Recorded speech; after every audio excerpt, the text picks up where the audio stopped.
бастайық. Балалар, бұл сабақта кім жоқ? Түгесіңдер ма? Ендеше дәптер кітаптарды алдыларына шығарамыз. Сосын сабақты бастаймыз. Балалар, барлығымыз маған назар аударамыз. Менің қолымда не бар екенін көрдіңдер ме? Мен бұл не? Бұл қандай болып тұр? Енді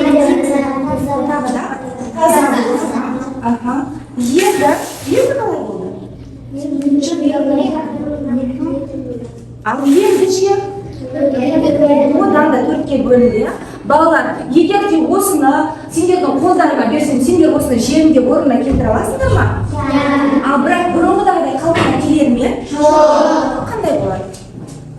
Сырттары жаман сондай болып қалады, ендеше балалар, біздің де көңіліміз осындай аппақ парақтай неге кіршіксіз таза екен, сол себептен балалар бір-бірімізге ешқашан ауыр сөздер айтып, бір-біріміздің көңілімізге келетін сөздер айтып, ертесіне кешірім сұрап, олай біз бір-бірімізге не істейміз?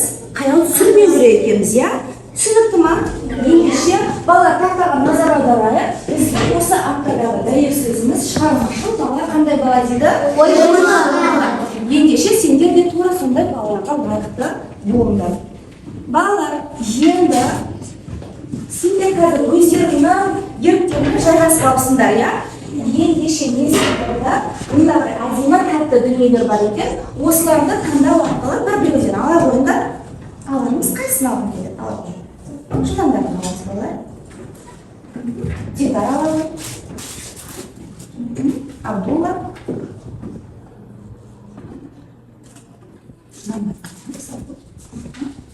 Бағдағылер.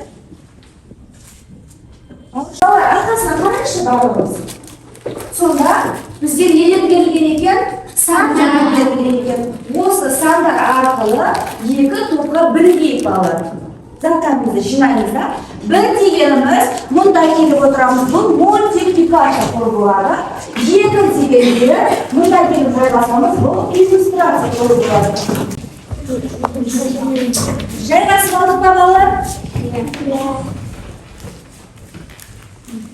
Құрал-жабдықтардың барлығын мектеп алыңдар. Енді теледидарларға сендер қазір әрқайсының сабақ өткен кезде менің алдымда неше түрлі мультфильмнің кейіпкерлері тұр. Сабақ оқығандарын осы жерге жайғастырып, не істейміз? Жеріне жабыстырып өтеміз.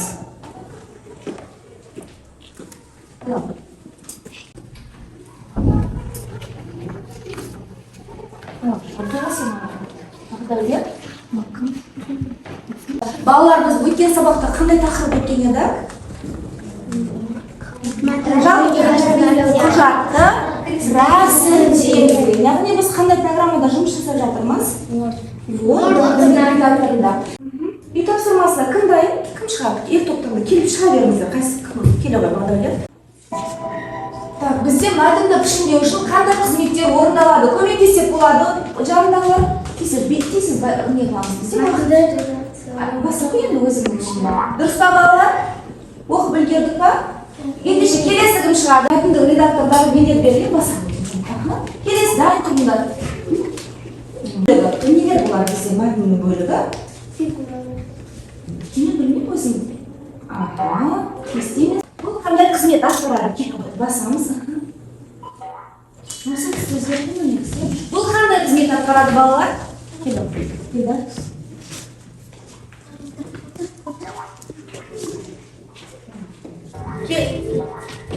Жалпы балалар, бүгінгі сабақтағы біздің сабақтарымыз сендерге түсінікті болған сияқты, Біз қандай екен? Мәтіндегі иллюстрация екен. Иллюстрация дегеніміз, яғни ол жерде суреттер мен кесімдерді мәтінге не істеу екен?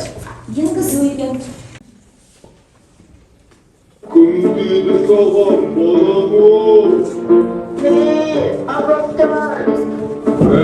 Оларды әдет боламыз. Балалар, бұл қандай мультфильм? Қошқар. Сендер оны көргенсіңдер, солай ма? Енді келесі тағы да.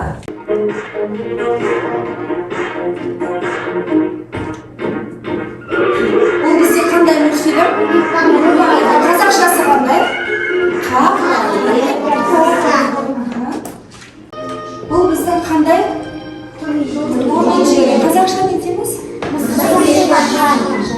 Неге мен бұны көрсетіп отырмын? Себебі бүгінгі біздің тақырыбымыз неге мәтіндегі иллюстрациялар.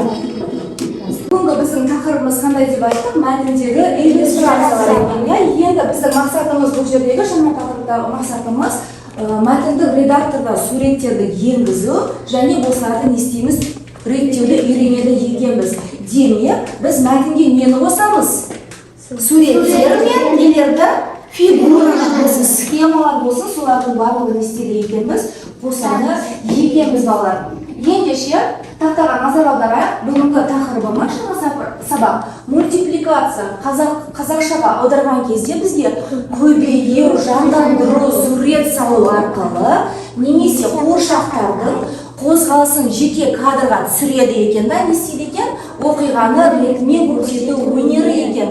Осы ең алғаш осы суретке жан бітірген суретші Бельгиялық Клато деген жаңағы біздің не екен? Мультипликация өнершісі екен, яғни суретшісі екен. Біздің Қазақстанда, балалар сендер білесіңдер ме? Қарлығаштың құйрығы неге айыр деген мультфильм бар. Білесіңдер ма соны? Көргенсіңдер ма? Ендеше осы Қарлығаштың құйрығы неге айыр деген туындымыз біздің қазақ мультипликациясына келген ең алғашқы өнеріміз екен. Ол қай жылы? 1967 жылы осы өнер туындысы бізге келген екен.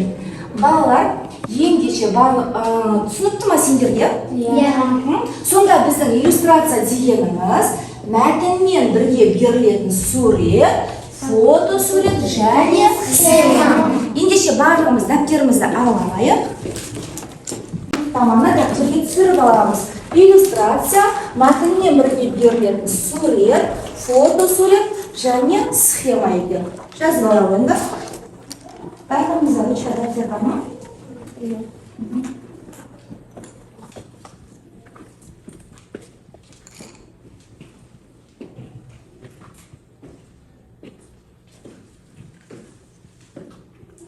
Жазып алайық.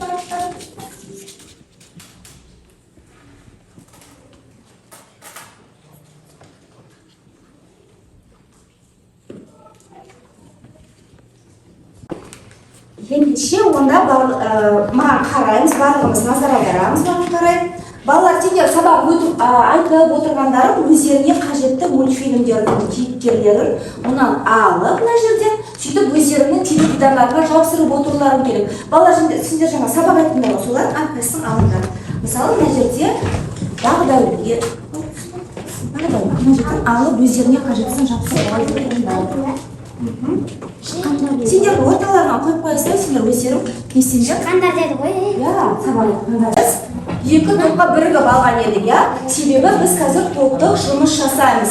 Маған назар аударамыз барлығымыз болды. Қазір сендерге балалармен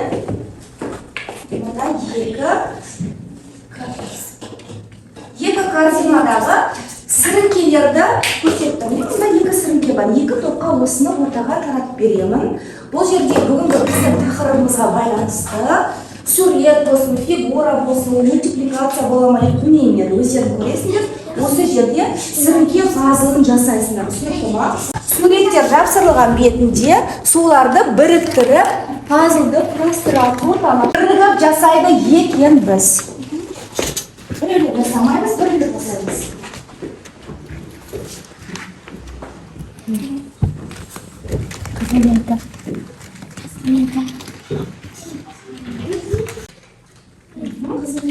Бір-біріне көмектесіп, біріккен көздер жасаймыз.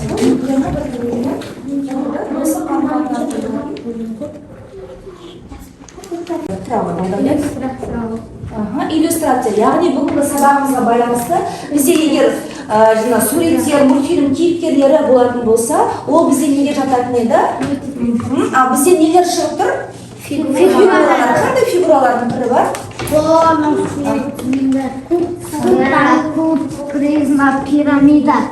Жарайсыңдар. Бірінші топ бізде дайындалып тұр. Енді бағдәулет, сендер бізде екі жаққа қарай ажырату болып тұр, Енді осы сендерді қайсына жатады, соны тақтаға бар. Тақтамен жұмыс жасап көрсетейік. Неге жатып тұр сендердікі? Иллюстрация. Жазады. Сол сөзді балаларды жазып. Шеттеріне жапсырсаңдар, сендерді қойып алсаңдар, симаға алатын. Так, балалар, сендерден қандай кейіпкер шықты? Қандай кейіпкер шықты? Біреуіміз тұрып орнымыздан айтамыз. Қарлығаштың ендеше бұл дегеніміз не бізде? Неге жататын еді қарлығаш? Ертегі. Қандай ертегі деп айттым, маған түсіндіріп өттім, иә? Мультипликацияға жатады, себебі мұнда бізде мультфильмнің кейіпкерлеріне жан бітірген екен, иә? Енді сол сөзді бізге тақтаға кім шығып жазып береді? Кім шығып жазып береді? Кел, Айша, кел. Бағдаулет Қорықхан. Сөздерді дәптерлеріне жазып аласыңдар. Міне бірінші топта бізде неге жатады екен бұлардың қолындағы жабыстырып аласыңдар. Кім көп жинайды екен, соны қазір көреміз. Дәптерімізге жазып алышқа балалар. Жазып аламыз. Мультипликация, иллюстрация деген сөздерді жазып аламыз дәптерімізге.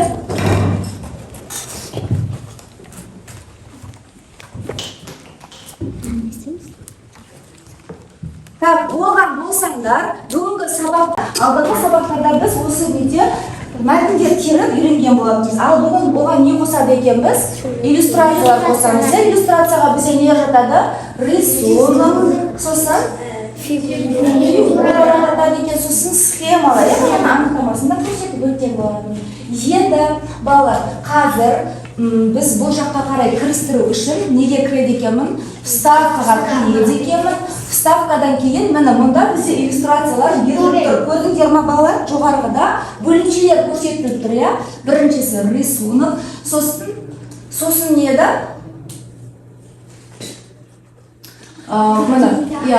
Фигура, смартар, диаграмма деген, иә? Енді бұл жерден біз рисунок емес, бұл біз иллюстрация жасауымыз үшін фигура дегенді таңдап көрейік. Енді фигурадан балалар осы жерден кез келген қанша фигура таңдасаңдар да өздерінің еріктерін, компьютерда отырып не болады екенбіз? Қанша фигура жасасаңдар да өздерінің еріктерінде жасайсыңдар, сөйтесіңдер да оның сыртындағы рамкалар, мысалы контурын өзгертсеңдер болады, рамкасын өзгертсеңдер болады, сөйтіп жасап өзгертіп, одан кейін барып сақтап, өздерінің аттарымен компьютерға сақтап, рабочий столға қоясыңдар. Түсінікті ма, тапсырма? Так, балалар, жасап жатырмыз ба? Бір ғана емес, Абдулла тағында көзсақ тақырыбымыз қандай? Мультипликация өнері екен, иә? Ол жерде түрлі түсті нелер бар екен. Есепкер байланысқа балалар сендерге екі бөлме дайындағанмын. Әр топтан келіп, қол көтеріп, жылдамдатып осыны жасасаңдар болады. Бізде бірінші топ кім еді? Қай топ?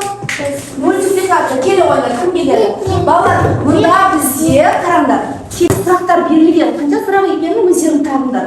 Қай жерде қандай сұрақ бар екенін. Осы кездерден өтіп, сұрақтарды өздерің тауып жасай өтесіз ғой. Көмекке келсек болады, балалар. Келе ойнар. Бізде мәтінмен бірге суретті қоршау түрін қай бөлімде өзгертуге болады дейді. Қайсысы болады? Готово дегенді баса. Енді келесі тағы да сұрақтар бар ма бізде? Көрейік, білмеймін. Тағы да қай жерде сұрақтар бар екен? Кел, көмектессеңдер болады, қыздар, жігіттер. Иллюстрация дегеніміз не? Бүгін өттік қойған, иә? Мәтінмен бірге берілетін сурет немесе не екен балалар? Схема екен. Готово. Келесі. Бізде тек қана ішінде жоқ дейді, иә? Келесі. Тағы қайда бар екен? Ол мысықтегі еш нәрсе жоқ, мұнда да еш нәрсе жоқ екен. Демек, бізде осы ғана сұрақтар бар сияқты, иә? Балалар, келесі топтан кім шығады? Бізде иллюстрация топтан келе қойылар. Екінші топта бізде кім шығады?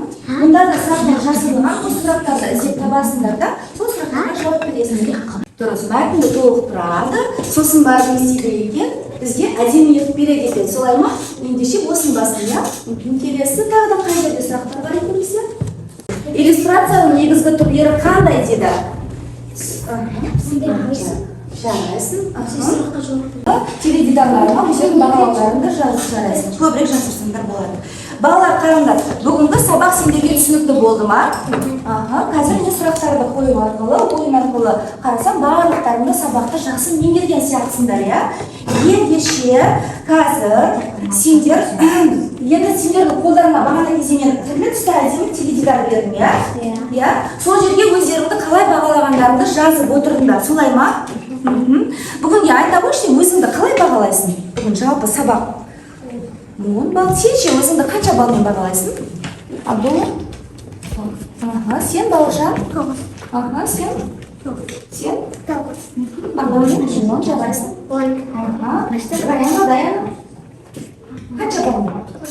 Ага, сен? 50. Айша? 10. Сен? 12. Жарайсың, молодец.